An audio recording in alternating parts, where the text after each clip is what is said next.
আসসালামু আলাইকুম, আশা করি সবাই ভালো আছেন। আজকে আপনাদের মাঝে যে ভিডিওটা নিয়ে এসেছি সেটা হলো যে আপনার কিভাবে আপনার বিকাশের পিন সেটআপ দিবেন। আপনি ফোনে সেটআপ দিতে পারবেন এবং বিকাশ অ্যাপস দিয়েও ফোনে পিন সেটআপ দিতে পারবেন। সেটা আপনি কিভাবে করবেন, তাই দেরি না করে আমি এখন মূল কাজে চলে যাচ্ছি। সর্বপ্রথম আপনি এটা অ্যাপসটা ডাউনলোড করে নেবেন। নেওয়ার পর আপনি এই যে দেখতে পাচ্ছেন যে বিকাশ অ্যাপস, এই অ্যাপসটা ওপেন করবেন। ওপেন করার পর আপনি তারপরে ভেতরে নিয়ে যাবেন। যদি আপনার এটা আগে থেকে লগ ইন করা থাকে কিন্তু পাসওয়ার্ড আপনি ভুলে গেছেন, তাহলে কি করবেন সেটা আমি দেখাচ্ছি এখন। এই যে আপনার আমার আইডিটা আগে লগ ইন করা আছে কিন্তু আমার পাসওয়ার্ড এই মুহূর্তে আমার মনে নেই। সেজন্য আমাকে করতে হবে কি, আপনার নিচে দেখতে পাচ্ছেন যে একটা অপশন দেখা যাচ্ছে, পিন ভুলে গিয়েছেন, পিন রিসেট করুন। এই যে এই অপশনটাতে আপনি চাপ দেবেন। এই অপশনটাতে চাপ দেওয়ার পর আপনাকে একটা পরবর্তী অপশন একটা নিয়ে যাবে। এখানে আপনাকে বলছে বিকাশের পিন ভুলে গিয়েছেন। যদি আপনার অ্যাকাউন্টে জাতীয় পরিচয়পত্র দিয়ে খোলা থাকে তাহলে বিকাশ অ্যাপ থেকে সহজেই আপনার পিন রিসেট করতে পারবেন। পিন রিসেট করতে নিচে পিন রিসেট করুন বাটনটি ট্যাপ করুন এবং ধাপগুলো অনুসরণ করুন। আপনার বিকাশ অ্যাকাউন্টে সাথে নিবন্ধনটি সিম কার্ডটি ফোনে রাখুন। জাতীয় পরিচয়পত্র বাদে অন্য কোনো আইডি দিয়ে যদি অ্যাকাউন্টটি খোলা থাকে তাহলে *247# ডায়াল করে আপনি রিসেট পিন অপশনে রিসেট করে আপনার পিন রিসেট করুন। এরপরে আপনি দেখতে পাবেন পিন রিসেট করুন, এখানে চাপ দিবেন। চাপ দেওয়ার পর আপনার পরবর্তী অপশনে নিয়ে যাবেন। নিয়ে যাওয়ার পর আপনাকে এখানে আপনার মোবাইল নাম্বারটি যাচাই করবে এবং ভেরিফিকেশন কোড আপনাকে পাঠিয়ে দিবে। এটা আপনার ফোনে চলে আসবে অটোমেটিকলি। ফোনে চলে আসার পর আপনি যখন আপনার ভেরিফিকেশন কোডটা আসবে, নিচে আপনি দেখতে পাবেন যে অ্যালাউ নামে একটা অপশন আছে।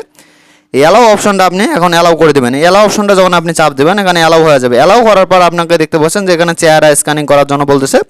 প্রথমে চেহারা স্ক্যানিং করুন, পর্যাপ্ত আলো সহ জায়গায় থাকুন এবং ক্যামেরা চেহারা সামান্য ধরুন, ফেসের ভেতরে আপনার চেহারা রাখুন, নির্দিষ্ট অনুযায়ী অঙ্গভঙ্গি অনুসরণ করুন, চশমা পরা থাকলে তা খুলে ফেলুন। এখন আপনাকে এই চেহারা স্ক্যানিং করতে হবে। স্ক্যানিং করার জন্য আপনাকে নিচে দেখতে পাবেন চেহারা স্ক্যানিং করুন, এই অপশনটাতে যাইতে হবে। এরপরে আপনাকে দেখতে পাচ্ছেন যে যাচাই করুন, তারপর SMS থেকে আপনাকে অস্থায়ী পিন এটা দিবে, তারপরে আপনার নতুন পিন সেট আপ করুন। এভাবে আপনি পরবর্তী অপশনে যাইতে হবে একের পর এক। এখন আপনি চেহারা স্ক্যানিং করুন, এখানে চাপ দিবেন। এখানে চাপ দেওয়ার পর আপনাকে পরবর্তী অপশনে নিয়ে যাবে। নিয়ে যাওয়ার পর আপনাকে কী করতে হবে, এই চেহারায় আপনার সরাসরি আপনার চেহারাটা সামনে ধরতে হবে। এই যে মাথা উপরে তুলুন, নিচে আপনাকে সময় দেবে। এরপরে আপনার সামনে যখন আপনার এই ক্যামেরাটা ওপেন হয়ে যাবে তখন আপনি আপনার ফেসটা ধরবেন। ধরার পর স্ক্যানিংয়ের উপরে দেখতে পাবেন যে স্থির থেকে ক্যামেরার দিকে তাকান। স্থির থেকে আপনি ক্যামেরার দিক তাকাবেন এবং উপর নিচ যখন আপনাকে বলবে উপর নিচ করতে বলবে তখন আপনি উপর নিচ করবেন না, মানে উপরে যে স্ক্যানিং স্থির থেকে ক্যামেরার দিক তাকান এটা বলবে, আপনি স্থির থাকবেন। স্থির থাকলে আপনার এটা পুরো 1 থেকে 100 পর্যন্ত হবে। হওয়ার পর আপনার পরবর্তী অপশানে নিয়ে যাবে। নিয়ে যাওয়ার পর আপনাকে এখানে বলবে যাচাই করুন। তারা যাচাই করতেছে। এখন তারা যাচাই করে কিছুক্ষণ অ্যাপসে চালু রেখে অপেক্ষা করুন। তারা অপেক্ষা করতে বলতেছে, আপনি একটু অপেক্ষা করবেন। অপেক্ষা করার পর আপনার ফোনে একটা ভেরিফিকেশনের তারা কোড পাঠিয়ে দেবে। আপনার একটা SMS-এ আপনার একটা স্থায়ী পিন পাঠিয়ে দিবে, অস্থায়ী। এই পিনটা আপনি অস্থায়ী পিনটা এখানে দেবেন। দেওয়ার পর নিশ্চিতকরণ করবেন।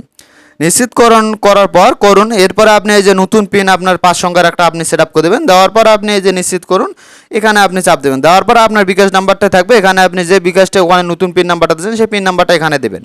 দেওয়ার পর আপনি আর নিচে দেখতে পাবেন যে পরবর্তী অপশন, এই পরবর্তী অপশনে আপনি চাপ দেবেন। এই পরবর্তী অপশনে যখন চাপ দিবেন, চাপ দেওয়ার পর আপনাকে অ্যাপসের ভেতর ঢুকাই যাবে। আপনার পিনটি এখন রিস্টার্ট কিন্তু হয়ে গেছে এবং এখন পরবর্তী অপশনে চাপ দিবেন। পরবর্তী অপশনে চাপ দেওয়ার পর আপনি দেখতে পাচ্ছেন যে আবার শুরু করুন আপনার প্রোফাইল। এখন আপনি শুরু করবেন। শুরু করার পর আপনাকে বিকাশে নিয়ে যাবে। নিয়ে যাওয়ার পর অভিনন্দন বিকাশ, আপনি এটা বন্ধ করে দেন। আপাতত আমার দেখার কোনো সময় নাই। আপাতত আপনি এটা বন্ধ করেন। বন্ধ করে দেওয়ার পর আপনার এই যে বিকাশ অ্যাপসটি কিন্তু এখন আপনার ওপেন হয়ে গিয়েছে। এখন আপনি খুব সহজে এভাবে আপনার বিকাশ অ্যাপসে আপনার পিন রিসেট দিতে পারবেন। যদি আপনি বাটন ফোনের থেকে রিচার্জ দিতে চান সেটাও করতে পারবেন, রিসেট দিতে পারবেন। এবং যদি আপনি বলেন যে না আপনি এই সরাসরি বিকাশ অ্যাপসে এইভাবে না ঢুকে আপনি বাইরে থেকে এত ঝামেলা না করে আপনি সরাসরি কাস্টমার কেয়ারের সাথে কথা বলে যদি আপনি করতে চান সেটাও করতে পারবেন। আমি ওই বিষয়ে নিয়ে আপনার পরবর্তী ভিডিও একটা দিয়ে দেবো ইনশাল্লাহ। যদি আপনার ভিডিওটা ভালো লেগে থাকে তাহলে অবশ্যই ভিডিওতে একটা লাইক করবেন এবং কমেন্ট করে জানাবেন ভিডিওটা কেমন হয়েছে। যদি আমার চ্যানেল নতুন হয়ে থাকেন তাহলে অবশ্যই চ্যানেল সাবস্ক্রাইব করে বেল আইকনটি বাজিয়ে দেবেন। ভালো থাকবেন সবাই, সুস্থ থাকবেন। ধন্যবাদ। আসসালামু আলাইকুম।